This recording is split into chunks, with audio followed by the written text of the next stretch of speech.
എത്തുമ്പോഴേക്ക് നിയമന വിവാദങ്ങൾ വി.ഡി. സതീശൻ സർക്കാരിനെ പൊള്ളിക്കുകയാണ്.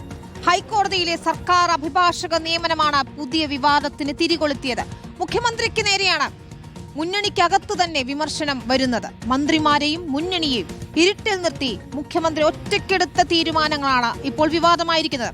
മന്ത്രിസഭയുടെ അജണ്ടയ്ക്ക് പുറത്താണ് അഭിഭാഷക നിയമനം അവതരിപ്പിച്ചത്.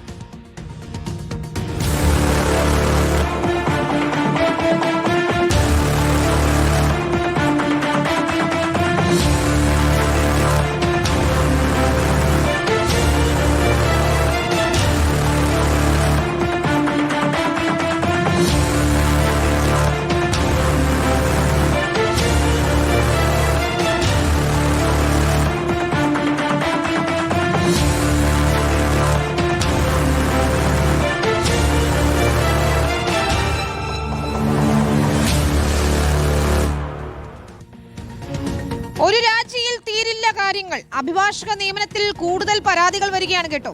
മിന്റു ചെറിയാന്റെ നിയമനത്തിലാണ് ഏറ്റവും പുതിയ പരാതി. കോൺഗ്രസ് അനുകൂല അഭിഭാഷക സംഘടനയാണ് പരാതിയുമായി എത്തിയിരിക്കുന്നത്. മിന്റു ചെറിയാന് പരിചയ സമ്പത്തില്ലെന്നാണ് ലോയേഴ്സ് കോൺഗ്രസിന്റെ ആക്ഷേപം. ചിത്ര ജോർജ്, മിന്റു ചെറിയാൻ, രാജശ്രീ നായർ എന്നീ പ്ലീഡർമാരെ രാജിവെപ്പിക്കാനാണ് നീക്കം. ബി.ജെ.പി. അനുകൂല അഭിഭാഷകയെ യു.ഡി.എഫ്. സർക്കാരിന്റെ സ്റ്റാൻഡിംഗ് കൗൺസിലായി നിയമിച്ചതിൽ ലോയേഴ്സ് കോൺഗ്രസ് കടുത്ത എതിർപ്പ് അറിയിച്ചിട്ടുണ്ട്. മറ്റുള്ളവർക്ക് മതിയായ പരിചയമില്ലെന്നാണ് ആക്ഷേപം. ആർ റോഷിപ്പാലാണ് ചേരുന്നത് വിശദാംശങ്ങളുമായി. റോഷിപ്പാൽ, ഈ അഭിഭാഷക നിയമനം എന്ന് പറയുന്നത് അതിപ്പോൾ കീറാമുട്ടിയായി മാറിയിരിക്കുന്നു സർക്കാരിന് എന്ന് വേണമോ മനസ്സിലാക്കാൻ? മുഖ്യമന്ത്രി നേരിട്ട് നടത്തിയ നിയമനങ്ങളാണെന്ന് അറിയുന്നു. മന്ത്രിസഭ, മന്ത്രിമാർ, അതത് വകുപ്പിൽപ്പെട്ടവർ, ഉന്നത ഉദ്യോഗസ്ഥരൊന്നും അറിഞ്ഞിട്ടില്ല. ചുമതലയുള്ള സെക്രട്ടറിമാർ കൂടി അറിഞ്ഞിട്ടില്ല എന്നാണ് മനസ്സിലാക്കുന്നത്. അതിൽ ഒരു രാജി ഉണ്ടായിരിക്കുന്നു, ഒരു വിക്കറ്റ് വീണിരിക്കുന്നു. പക്ഷേ പരാതി പ്രവാഹമാണ്. ലോയേഴ്സ് കോൺഗ്രസ് ഇതിൽ ശക്തമായ നടപടി വേണം, ഇവരെയൊക്കെ രാജിവെപ്പിക്കണം, ഇത്തരത്തിലുള്ള നിയമനങ്ങൾ വേണ്ട എന്ന നിലപാട് കൂടി എടുക്കുമ്പോൾ കടുത്ത പ്രതിസന്ധിയിലാവുകയാണ് കോൺഗ്രസ് അല്ലേ, ഒപ്പം മുഖ്യമന്ത്രിയും. അഭിനിത, ഹൈക്കോടതിയിലെ സർക്കാർ അഭിഭാഷകരെ നിയമിക്കുമ്പോൾ സാധാരണഗതിയിൽ പാർട്ടി നേതൃത്വവുമായും മന്ത്രിമാരുമായിട്ടൊക്കെ ചർച്ച നടത്തുന്ന പതിവുണ്ടായിരുന്നു. ആ പതിവ് തെറ്റിച്ചാണ് മുഖ്യമന്ത്രി വി.ഡി. സതീശൻ ഈ തവണ ഇത് നിയമനം നടത്തിയത്. മന്ത്രിസഭയിൽ അജണ്ടയ്ക്ക് പുറത്ത് ഈ വിഷയം കൊണ്ടുവന്നു. അതുകൊണ്ട് തന്നെ ഈ പട്ടികയിൽ ആരുടെയൊക്കെ പേരുണ്ടെന്ന് മന്ത്രിമാർ അറിഞ്ഞുമില്ല.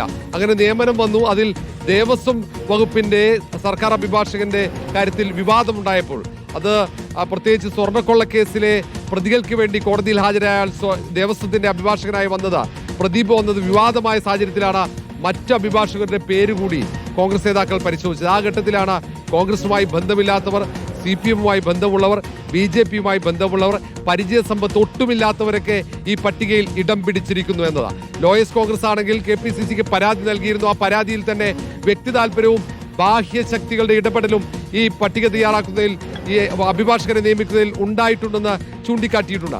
ഏതായാലും KPCC ഇതുവരെ ലോയേഴ്സ് കോൺഗ്രസിന്റെ പരാതിയിൽ നടപടി സ്വീകരിച്ചില്ല.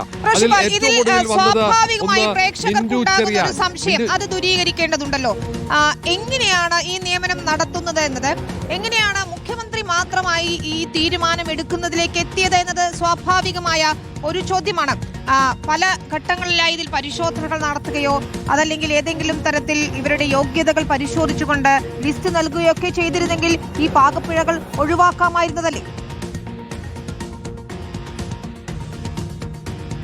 വിനിത, അങ്ങനെ തന്നെയാണ്. അതൊരു വിശദമായ ചർച്ചകളിലൂടെയാണ് നിയമനം നടന്നതെങ്കിൽ ഒരുപക്ഷെ ഇങ്ങനെ വിവാദം സർക്കാർ അഭിമുഖീകരിക്കേണ്ടി വരില്ലായിരുന്നു. സാധാരണഗതിയിൽ ഉമ്മൻചാണ്ടി സർക്കാരിന്റെ കാലമാണ് ഏറ്റവും ഒടുവിൽ എല്ലാ നിയമനങ്ങളും അത് പാർട്ടി നേതൃത്വവുമായി ആലോചിച്ചിട്ടായിരുന്നു നടത്തിയത്.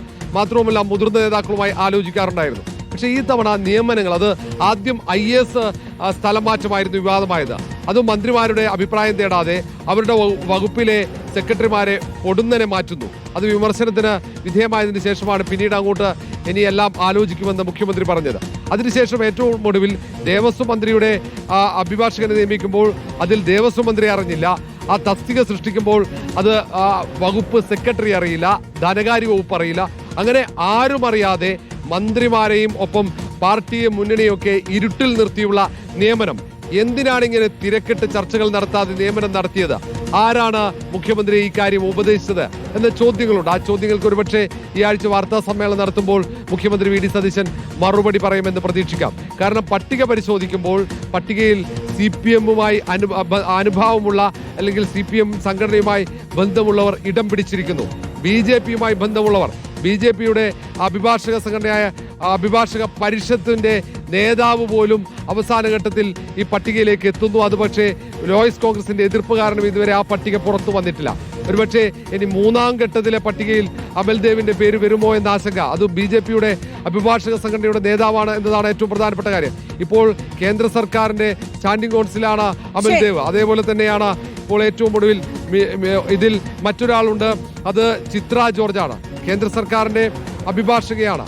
അങ്ങനെ കേന്ദ്ര സർക്കാരിന്റെ അഭിഭാഷകരെ അവർ BJP-യുമായി ബന്ധമുള്ളവരാണ്. അതൊന്നും പരിശോധിക്കാതെ അവരെ നേരെ നിയമിക്കുകയാണ് സംസ്ഥാന സർക്കാരിന്റെ അഭിഭാഷകരെ. അവിടെയാണ് ശക്തമായ വിമർശനം ഉയർന്നത്. ഇനി ലോയേഴ്സ് കോൺഗ്രസിന്റെ പരാതിയിൽ മുഖ്യമന്ത്രി തുടർന്നുള്ള നിയമനങ്ങൾ ഇടപെടുമോ, ആ നിർദ്ദേശങ്ങൾ പരിഗണിക്കുമോ, ഇനി നിയമിച്ചത് പുനഃപരിശോധിക്കുമോ എന്നതൊക്കെ കാത്തിരുന്ന് കാണേണ്ടി വരും. ശരി, ഏതായാലും വലിയ അതൃപ്തിയുണ്ട്. ലോയേഴ്സ് കോൺഗ്രസ് തന്നെയാണ് എതിർപ്പുമായി എത്തുന്നത്.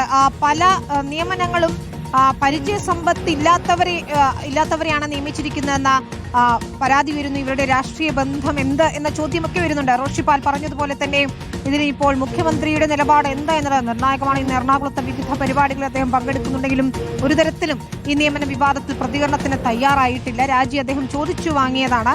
റിപ്പോർട്ടർ വാർത്ത പുറത്തുവിട്ട 24 മണിക്കൂറിനകമാണ് അഡ്വക്കേറ്റ് KB പ്രദീപിന്റെ രാജി ചോദിച്ചു വാങ്ങുകയും ചെയ്തത്. ഇനി ക്യാബിനറ്റ് യോഗത്തിന് ശേഷമാണോ മുഖ്യമന്ത്രി പ്രതികരിക്കുക എന്നതാണ് അറിയേണ്ടത്. റോഷിപാൽ വിശദാംശങ്ങൾ